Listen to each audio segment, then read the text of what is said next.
leave here. And then I think Michael Lawless is our next presenter. So I will make Michael the Mike Lawless more, make him the co-host. Okay, Eric, thank you. Yep. And so again, thank you for sticking with us in the discovery track. And it's my pleasure to introduce Michael Lawless, Senior Principal Scientist at Simulations Plus. Michael is going to speak to us about designing novel compounds using the new AIDD technology. And so, Michael, the floor is yours. Okay, thank you, Eric. Hi, everyone. Mike Lawless. Thanks for taking the time to attend my presentation. I hope that you are enjoying our Model-Informed Drug Discovery Conference so far. I'll be presenting an overview of the new Artificial Intelligent Drug Design module that we've implemented in ADMET Predictor 10, which is the latest version of ADMET Predictor.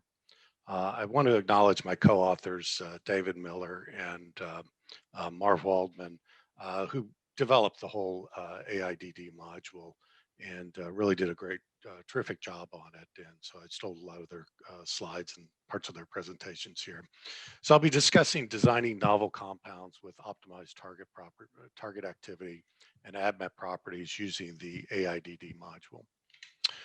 The goal of the AIDD module is to design compounds that have high potency at the primary target, high synthetic feasibility, good ADMET, and pharmacokinetic properties. And so this is just one part of the overall drug discovery process, and this would be involving hit compounds and trying to develop them into leads.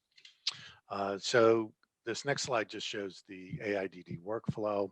We're going to start with the data set that contains activity data. And in this example, we're going to be using a set of BACE1 inhibitors. Their therapeutic area is Alzheimer's disease, so we want them to penetrate the brain, and we want them to be active at this primary target. So we downloaded these compounds from the Chembl database. Next, you're going to want to develop SAR information and a Qsar model. And there are a large number of tools, some of which David illustrated earlier today, to generate SAR information. So just in this image over here, I'm showing the class generation tool. So you can generate classes of these BACE1 inhibitors and then highlight a particular row and then generate the R table very quickly from that. And then once the R table is generated, you can use our R group analyzer to really go into depth of the SAR information. You can also use matched molecular pairs within the MedChem Studio module to kind of analyze the compounds and determine what parts of the molecule are necessary, what type fragments are necessary, and what is not good for the activity. So developing the SAR is important for the overall AIDD workflow. And then, of course, we want to generate a quantitative structure-activity relationship using the ADMET modeler package that Bob talked about earlier today. And here I just show an example of an artificial neural network ensemble regression model where the predicted activity is on the y-axis and the observed is on the x. And we'll use this model within AIDD. Next, you'll want to select a seed molecule. So here I show one molecule from the data set that's a potent inhibitor for this particular chemotype. Next, we're going to generate candidate molecules. We're doing this using Smirk's transformations. And on the next slide, I'll really talk about in detail how we generate this. For now, just say that we generate a large population using Smirk strings. You can also specify a required substructure, and this would be gleaned from the SAR information you developed over here. And you can use a smart string, so it can be very flexible substructure. Next, we have a tool or a file that allows you to remove non-drug-like structures such as acetals and Michael acceptors. Now, We try not to generate these from the transformations, and I'll illustrate that on the next slide. But a little of this is kind of in the beauty is in the eye of the beholder. So a substructure that I may not like, you may like, and vice versa. So we allow you to enter your own values here. And also you can use the query language to specify simple properties such as I want 4 or fewer aromatic rings. So it would automatically reject any compound that is created that has more than those aromatic rings. Next, we need to score the molecules, and we're going to use our Qsar model to predict the activity of the compounds, and then use a synthetic feasibility score that I'll describe in uh, detail a few slides from now. We also recommend using the ADMET properties, typically in the form of ADMET risk, and you can add your own risk functions also. And then finally, using pharmacokinetic properties, such as David illustrated in the previous talk. Typically, we use oral bioavailability for the compounds at a predicted dose. These compounds would then go into the Pareto optimal selection algorithm. And I'll again go into detail on this in a few slides. But basically, we're just trying to select the compounds with the best properties. Then these would be fed back into the initial program, and we just iterate over and over again. So more seed molecules, generate the candidates, score them, select the best on each iteration. And the program is very, very fast. You can calculate up to 10 million molecules in a 24-hour property time frame using an 8 CPU laptop computer. So it's very, very efficient at looking at the chemistry space. All right, so now let's switch gears and talk about how we generate molecules using transform rules. And this process has been in the MedChem Studio module for a long time. And it was originally coded up based on an article by Stewart et al. In 2006. And it's basically, the article was on Drug Guru. So it was a package at Abbott, which would kind of automate modifying an initial compound. So basically, they were trying to reproduce what a chemist does when he takes a look at an initial hit molecule. So he might say, oh, there's an electron withdrawing group here. Maybe let's change that to an electron donating group, or maybe change it to another electron withdrawing group. So things like biosteric biosteric replacements, also maybe perform some literatures from the reaction or reactions from literature.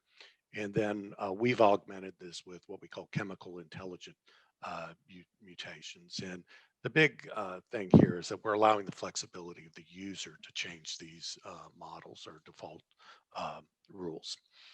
So this slide just talks about how we generate these chemically intelligent transformations. It just shows a very simple example. So we want to convert non-fluorine atoms to a fluorine atom in a molecule. So this would just be one simple transformation. So we do this with what's called a smirk string here. And a smirk string consists of a smart string that identifies the atom to modify and then what the atom becomes in the product. So basically, we're saying examine any atom that's not a fluorine. Now, this part of the query here specifies that it kind of has to have 1 degree of saturation. So that would match this carbon atom here and this OH here in this query, and then convert those to a fluorine. So if you convert this to a fluorine, you probably have an okay molecule. But if you convert this into a fluorine, you've generated an acid halide or an acid fluoride, which is highly reactive, and you wouldn't want that appearing in the drug. So Marvin modified the smarts to include a carbonyl next to the atom that you're modifying. If it contains that carbonyl, then it basically says don't do that modification. So we currently have about 150 transformations. These are used in the artificial intelligent drug design module. They're also available in MedChem Studio under the combinatorial transforms. So this is a list of all of the transforms in the programmed currently, and there are upper headings such as change of functional group, change chain length, etc. And then you can expand these and look at all the individual reactions here. On this next slide, I'm going to show some compounds that were generated simply from this add functional group set of transforms. So I turned off everything except for that, and I performed this in MedChem Studio. So the starting structure is up here in the upper left-hand corner. It's a well-known drug, and we use the add functional groups. This generated 403 compounds, and then I just show a few of the diverse compounds here. So here we're adding an aniline group here, or nitrogen. Now, initially this might not be something you'd want in a drug, but in AIDD this might get changed. So you might want to keep that one. Here adding just a phenyl ring, carboxylic acid, amide, pyrrole, tetrazole, and the tetrazole can be linked either through the carbon atom or the nitrogen atom. An oxidiazole down here, sulfonamide, and then a urea moiety on this compound. Okay, so now we've generated compounds. The next thing is we want to score them. Now, part of the scoring, of course, would be the Qsar model, but here I want to focus on how we've implemented a synthetic feasibility assessment. And this is really critical to AIDD. I mean, you could generate a lot of compounds that have high potency, predicted potency at the target, but if you can't synthesize them, then they're no good. So our method is based on Ertl and Schopenhauer's journal article from 2009 in JChem Info, where they created a score for synthetic accessibility or synthetic feasibility that contains a fragment score and a complexity penalty. The fragment score is based on generating ECFP keys, so extended connectivity fingerprints of 1 million compounds from PubChem. And it counts the frequencies. So the higher that fragment, if the fragment is a particular fragment shows up in 900,000 out of the million compounds, that would be a high fragment frequency. So that particular fragment would have a higher fragment score and would be more synthetically accessible. Then for the complexity penalty, we penalize for number of heavy atoms if it contains macrocycles, centers, spiral centers, and bridging atoms. So that would decrease the score. Now, Ertl's score goes from 1 to 10, but 10 is the most synthetically accessible or feasible. We kind of reverse that, and we go from 0 to 10 with what we call a synthetic difficulty score. So the lower the number, the more synthetically feasible or less difficult it is. We used 47 million structures instead of the 1 million. And then we have a little bit of difference on how we define the outer layer. And here I plotted our synthetic difficulty score versus the Ertl's SA score, and we've inverted the SA score so that lower values correlate to more synthesizable compounds or synthetically accessible. And as you see, we get a very nice correlation here. The correlation coefficient is 0.972 on these 54 molecules from his publication. So we're really reproducing his predictions or his scores quite well with our feasibility score. This next slide shows the distribution of synthetic difficulty scores from our subset of the World Drug Index. This is the same set of compounds we use to develop our ADMET risk rules. So the distribution goes from 0 to 8.4 up here. And you see most of the compounds have a feasibility score below, or a synthetic difficulty score below 4. So after we generate a large number of compounds through AIDD, when it's finished, we'll typically filter out things with synthetic feasibility or difficulty above 4 and just focus on the other compounds. So here's some examples from the World Drug Index and their synthetic difficulty score in the upper right-hand corner of each cell. So this compound is the most synthetically accessible with a score of 0.8. It's a simple phenol. Here we get a little bit more complicated with a few more ring structures and heteroatoms in this particular molecule. Similarly, this one has a few more heteroatoms. It's got a score of 3.1. This compound is a penicillin analog and contains a beta-lactam ring here and has a score of 4.1, so a little bit more difficult to synthesize. This compound is a tetrazole, so 4 fused rings here, and it has a score of 5.0. Moving to the bottom row, we have a steroid analog with an epoxide fused to that, a score of 6. This compound down here is quite complicated with a score of 7.2. So you see a couple chiral centers over in this ring system, a massively fused ring system, a bicyclic ring system here, and another stereo center. So probably a very difficult compound to synthesize. And then finally, the compound with the highest synthetic difficulty is this rafapentine molecule here with a score of 8.3. All right, so now we've generated molecules, we've scored them with various models and tools, and now we want to select the optimal selection to go into the next iteration of the AIDD. So this Pareto optimal selection is implemented in AIDD. We also added a selection tool that's available in ADMET Predictor. And just as an illustration of selecting the Pareto optimal set, I'll use this tool. So it's under the edit menu and then select Pareto subset, which will bring up this dialog box. And as you see, it will list all the available properties. They have to be numeric properties, and then you would simply select the ones that you want. In this example, I only had 2 columns in the spreadsheet, an X and a Y. And once you click on them, then they'll come up here on this side of the dialog box. And you can specify whether you want to minimize or maximize that particular property. And here in this example, I'm wanting to minimize both properties. So I click on, or I give it 1 for the minimum selection size, and then it would highlight those rows in the spreadsheet that fulfill that criteria. And then here I've graphed the XY coordinates of each one of these points. And then I would have highlighted these, and I've just colored them red in this example. So again, we're trying to get lower property values for both the X and the Y direction would be on the Pareto front.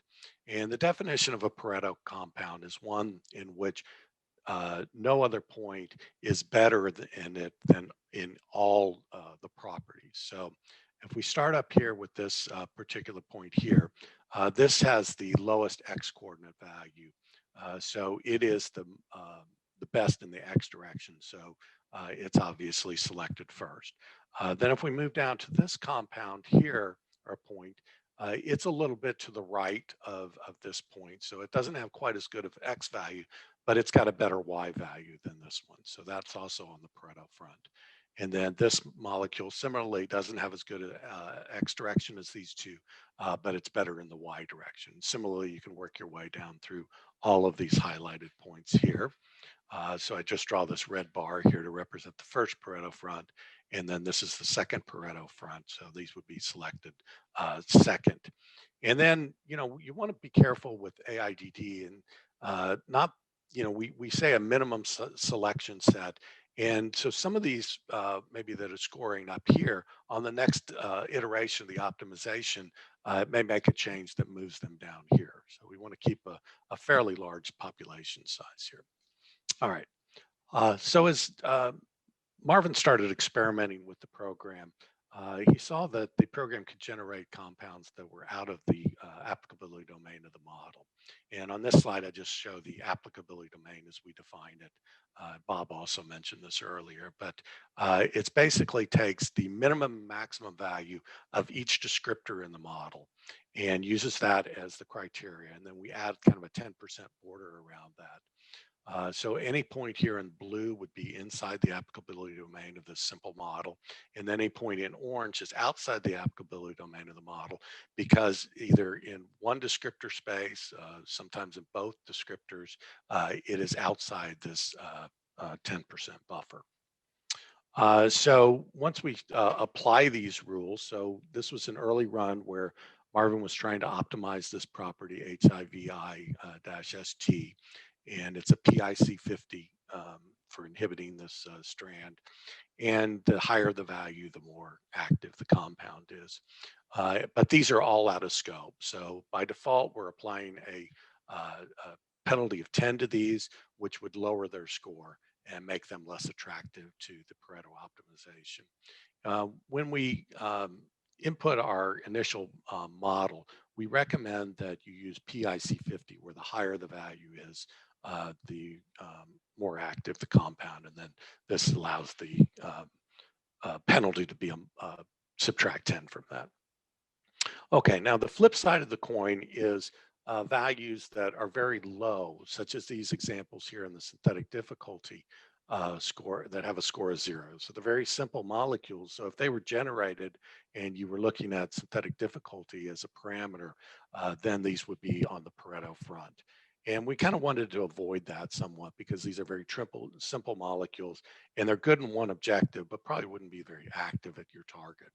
So we introduced what we call a capping value. And with this capping value, any value below the capping value gets set to the capping value if you're trying to minimize that. If you're trying to maximize it, then it gets set down. So for example, we recommend a capping value of 2.5 on the synthetic difficulty. So all these would get set to 2.5. For oral bioavailability, if it's above 90, it gets set back down to 90. And this is kind of illustrating that this value is good enough. So then just an example here where we've applied the synthetic difficulty cap. So we set all these to 2. Similarly, some of these would be, these are set to 2.5 here. Excuse me, I meant 2.5. And so these over here, since they have a better score here, would dominate the ones on the left. So you wouldn't see these ones on the left. Okay, so now let's work through the whole setup of AIDD. So you'd have your spreadsheet with molecules that can be seed molecules. You can choose more than one molecule. Here I've just chosen this as my seed molecule here. And then I click the AIDD icon to bring up this particular dialog box here. And I've chosen synthetic difficulty as a score. And once you select that, it brings it over to this side of the dialog box. You can highlight it, click on modify selected, and enter your capping value. We did a 2.5 for this synthetic difficulty score. For the oral bioavailability, we added a capping score of 90. I also am optimizing ADMET risk and the base 1 model, which is a PIC 50. Since these compounds are in the brain, we want, or excuse me, since the target is in the brain, we want these compounds to permeate the blood-brain barrier. So we've added a blood-brain barrier risk that will deprioritize compounds that are predicted not to penetrate the blood-brain barrier. Next, we click on the next button. So this is a wizard. So this dialog box will come up and we can specify our query here. If we hit the MedChem Designer button here, it will take this molecule into MedChem Designer, and we can use query tools in there to define Marcouche atoms. We can define where we don't want the molecule to be modified also, which is great. You can get a little bit more flexibility if you input a smart string, which we've done here. So this smart string here specifies that the molecules must have this NH2 group here, and that's connected to a ring carbon or a ring carbon atom that can either be in a 5 or a 6-membered ring. And then we go around this ring a little bit, and then we're specifying over here that it's doubly bound to a nitrogen here that's also in a ring. Specified this can be in any atom and in any bond, and then we specify some of the side chain over here with part of the query that you can't really see. We can also hit the browse button here and define a drug-like filter.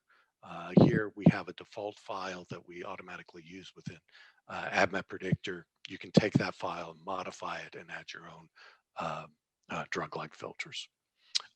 Next, we hit the next button and we get the final dialog box of AIDD. Here we select transform rules, so we click on the browse and we can input our own file. View transforms here would bring up that list that I showed earlier where you can turn off various transforms. Once you turn off transforms, you're allowed to save that into a file, and then you simply read that file in instead of clicking and turning off all the transforms. Here I've done a simple number of optimization generations of 5. Typically, you're going to run 500 or 1,000 iterations. Each iteration will generate 500 new candidate molecules, and it never generates a candidate molecule twice. So they're all novel or all unique molecules. The size of the initial population is 1,000, and then the minimum size to go into the next iteration is 500. Then you can define a empty folder we recommend where all the output files would go, including a log file, which shows you how you set up the run, and then intermediate files. So you can find structures that were generated in the first portion, but may have been removed because they weren't on the Pareto optimal front. So then this slide just shows a few examples from this run. So we're optimizing the side chain of the molecule, and we're also modifying the core here. So here we've replaced the oxygen with the sulfur. Here we replaced the oxygen with the sulfone.